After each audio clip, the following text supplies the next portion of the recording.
අයිබෝන් තවත් දවසක බුකේ රාමක් යන්න එකතු වෙමු.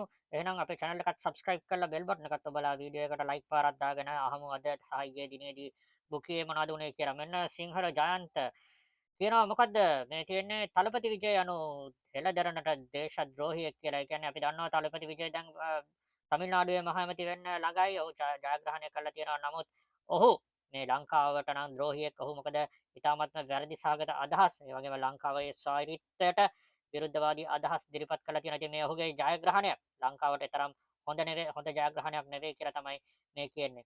මෙන්න දිනුරි උදාරා ජයතුංග කියනවා එකෙක්වත් එපා කිව්වට එකක්වත් එපා කිව්වට තුනක් එපා කිව්වේ නෑ නේද? නිල නිවාස කියලා අපි අද දිනේදී දැක්ක මේ කතානායක වරයා අර හොර කතානායක නෙවෙයි දැන් ඉන්න කතානායකවරයාට නිල නිවාස තුනක්. එකක් ඇවිල්ලා අපි දන්නවනේ අර ඔහුගේ සගයටත් දීලා වෙන්න බැරි නම්. ඔහුගේ පෞද්ගලික ලේකම්ටත් වෙනම නිවාසයක් කාර්යාලවලේ 12 13ක් රජයේ වාහන පාවිච්චි කරගෙන මේ සාමාන්‍ය මිනිස්සු සිස්ටම් චේන්ජ් කියාගෙන ආපු අය මෙන්න නිවාස තුනක් මේ මිනිස්සයා පාවිච්චි කරන බවට අද දිනේදී හරිනිගේ කටින් පිට වුණා. ඉතින් ඔන්න තත්ත්වය ඔන්න මේ මිනිස්සුන්ගේ වැඩ එලි වෙලා තියෙනවා. මේගොල්ලෝ කොහොමද මේ නිවාස වායුතරස පාවිච්චි කරන්න කියලා. මෙන්න සම්පත් ගුරුගේ තමිල්නාඩුවේ තලපති විජය අපේ නාණ්ඩුවේ කෙලවති පච්චය කියලා දාලා තියෙනවා. මේ තලපති විජය තමිල්නාඩුවට එද්දී අපේ නාඩුව හුණ්ඩුවද මොකද්ද ඉන්නේ කෙලවති පචේ කියලා එතන ඒ වචන වෙනසක් කරලා මේ පචේ කියන්නේ කවුද කියලා ඉතින් ලංකාවේ ජනතාව දන්නවා ඒ ගැන තමයි මේ පෝස්ටර්. මෙන්න චන්න ජයක්‍රම ශ්‍රී ලංකා රක්ෂණ සංස්ථාවේ රුපියල් බිලියන 10ක වැදුම් කර ගනුදෙනුවකින් මහා මූල්‍ය වංචාවක් ඊයේ දිනේදී අද දිනේදී ආරංචි වුණා මේ වැදුම් කර සිද්ධියක ශ්‍රී ලංකා රක්ෂණ සංස්ථාවේ මේ ලැබෙදියන් අතර ඝට්ටනයක් තියෙන දෙයක් එළියට ආවා. මොකද මේ වැදුම් කර මේ ගනුදෙනුවේදී මේ තොරතුරු එළියට ගිය බවක් තමයි දැනගන්න ලැබෙන්නේ. මේ ගැන තවත් වැඩිදුර තොරතුරු ඉදිරියේදී එයි. ඉතින් අපිට දැනගන්න ලැබෙනවා අර මහා වැදුම් කර මහ බැංකු මූල්‍ය වංචාව වගේම මෙතනත් ඒ ලැබෙදියන් අතර ඝට්ටනයක් තොරතුරු එළියට ගිය තත්ත්වයක් තමයි අපිට දැනගන්න ලැබෙන්නේ. මෙන්න චනිෂ්ක කොළඹගේ පෝස්ටුවක් බැරි වුණොත් රනිල් සර්වත් හරි ගේනවා. අපි දැක්කා ඊයේ දිනේදී සහ අද පෙරේද හැම දවස්වලම දැන් මෙන්න කියනවා විමල්ලා කියනවා ඔව් අපි UNP සජිබයත් එකතු කරගන්නවා කියලා. දැන් මේ වැඩ බැරි බව ඔවුන්ට ටික ටික පේනවා දෝ කියලා සැකයක් මතුවෙනවා. රයන් මෙහෙන් ගත්තා. දැන් ඔවුන් කියනවා අපිට තව කට්ටිය ඕනේ. අපිට තව කට්ටිය මදි. උනොත් තව ඕන වුණොත් UNP සජිබයත් ගන්නවා කියලා. මේ චනිෂ්ක කොළඹගේ අහන්නේ බැරිම වුණොත් රනිල්ලත් අරගෙන ජනාධිපති කරන එකක් තමයි වෙන්නේ කියලා තමයි මෙතන මේ පැහැදිලිවම සඳහන් කරන්නේ. මොකද මේ අපි වෙන පක්ෂ වලින් මිනිස්සු ගන්න නැහැ කියලා ආපු කට්ටිය අපිටත් පුදුමයි. ඇත්තටම මේ විමල් දෝ මේක කිව්වේ කියලා. ඔහු මෙන්න කියනවා අපි සජබේ UNP අය ගන්නවා කියලා. විශේෂයෙන්ම අඩු ගානේ ඔක වෙන පක්ෂයක ශ්‍රී ලංකා නිදහස් පක්ෂය වගේ කිව්වනම් කමකුත් නැහැ. මේ ධනවාදී පක්ෂවල අය ගන්නවා විමල් වගේ කෙනෙක් කීම ඇත්තටම ඊටමත් ලැජ්ජා සහගත කරුණක්. මෙන්න ශ්‍රී ලංකා ශිරෝමණි කියනවා මේ මාසයේ නඩු 25ක තීන්දුව දෙනවා ආදරේ AKD the president of Sri Lanka කියලා. මේ නඩු 25ක තියෙන මේ මාසයේ නඩු 25ක තීන්දුව දෙනවා කියලා. ඒක කොහොම දන්නවද දන්නේ නැහැ. හැබැයි එතන අධිකරණය පිළිබඳ ප්‍රශ්නයක් අපි එදත් කිව්වා.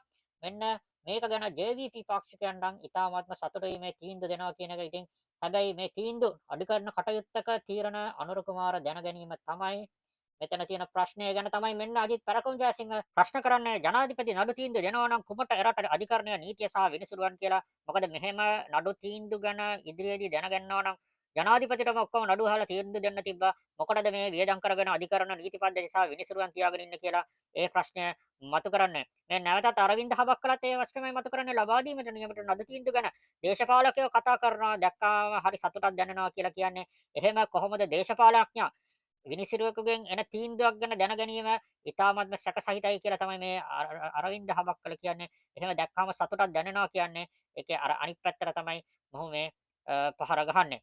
මෙන්න තිරින ජයසේකර දානවා වැට්ටක චුට්ටක් වැඩි කරලා නේද? ඔව් ඉතින් බාල ගල්ලඟුරු වලට හැකරලා ගෙවපුවාට මොකෝ පළවත්තේ ගිලෙමින් ගෙනවයි කියලා අහලා තියෙනවා. ඒ කියන්නේ මේ වැට්ටක වැඩි කිරීම තුලින් මේ රටට ඒ කියන්නේ මුදල් මදි නිසානේ මේ ජනතාවගෙන් තව හූරා කන්නේ.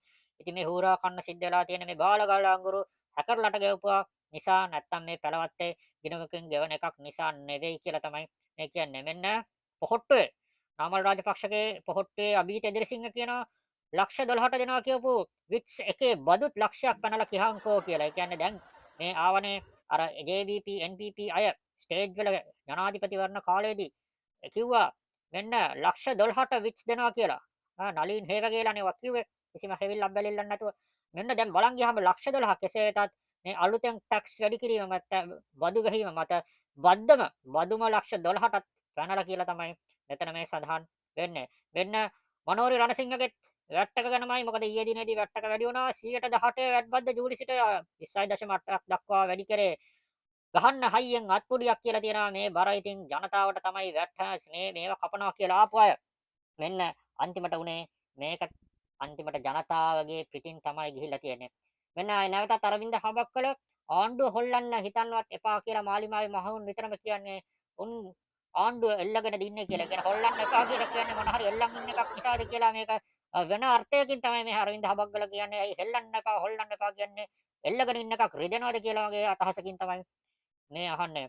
මෙන්න හෆීස් හරිස් කියනවා ඊයේ පැවතුනේ කම්කරු දිනේද නැත්තම් මේක මේ පහුගිය දවසක ගත්ත ස්ක්‍රීන්ෂොට් එකක් ඊයේ කියන්නේ ඔය මේ පළවෙනිදට ඊයේ දිනේ පැවතුනේ කම්කරු දිනේද නැත්තම් පක්ෂවල වැඩ පෙන්වන දිනේද කියලා අහලා තියෙනවා. මොකද අපි දැක්කා හැම පක්ෂකම වගේ ඒ පක්ෂයේ සෙනග නායකත්වය ඉන්න තමුන්ගේ වැඩ පෙන්වුවට කම්කරුවන් ගැන කතා කරේ හරුම අඩුවෙන් දෝ කියලා තමයි මේ මෙතන ප්‍රශ්න කරන්නේ. ඉතින් ওই ටික තමයි අද දිනේදී විමුක්තිය රමයක් යද්දී අපිට පහුගිය දිනවල තොරතුරු වලින් දැනගන්න ලැබුණේ. මේ වගේ තවත් රසබර විශේෂ දේවල් ඔබට දැනගන්න අපේ channel එක subscribe කරලා එහෙනම් අපි තව දවසක එකතු වෙමු. ඔබ සැමට සුබ දවසක්.